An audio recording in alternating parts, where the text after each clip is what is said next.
అందరికీ నమస్కారం. నెయ్యి రాస్తే వెన్నగా మారే శివలింగం ఎక్కడుందో మీకు తెలుసా? ఎండాకాలంలో నీరు పైకి ఉబికి వచ్చే వింత బావి గురించి ఎప్పుడైనా విన్నారా? అయితే వెంటనే ఆలస్యం చేయకుండా ఆ శివలింగం ఎక్కడుందో, ఏవిటో ఇప్పుడు మనం తెలుసుకుందాం.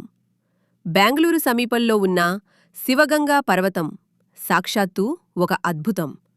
దక్షిణ కాశీగా పిలిచే ఈ పర్వతాన్ని తూర్పు నుంచి చూస్తే నందిలా, పడమర వినాయకుడిలా, దక్షిణాన సాక్షాత్తూ ఆ పరమశివుని లింగంలా, ఉత్తరాన పడగ విప్పిన నాగుపాములా దర్శనమిస్తుంది.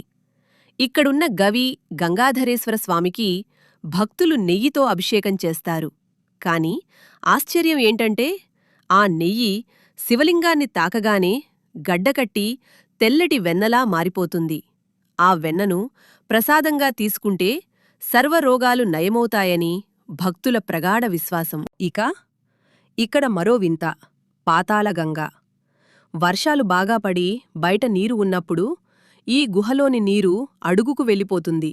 కాని మండు వేసవిలో బయట నీరంతా ఎండిపోయినా సరే ఇక్కడ మాత్రం నీరు పైకి ఉబికి వస్తుంది. శివయ్య లీలకాక మరేమిటి?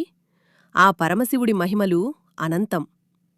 ఇలాంటి మరెన్నో అద్భుతమైన ఆధ్యాత్మిక రహస్యాలు, పురాణ గాథల కోసం మన ఛానల్ను వెంటనే సబ్స్క్రైబ్ చేసుకోండి.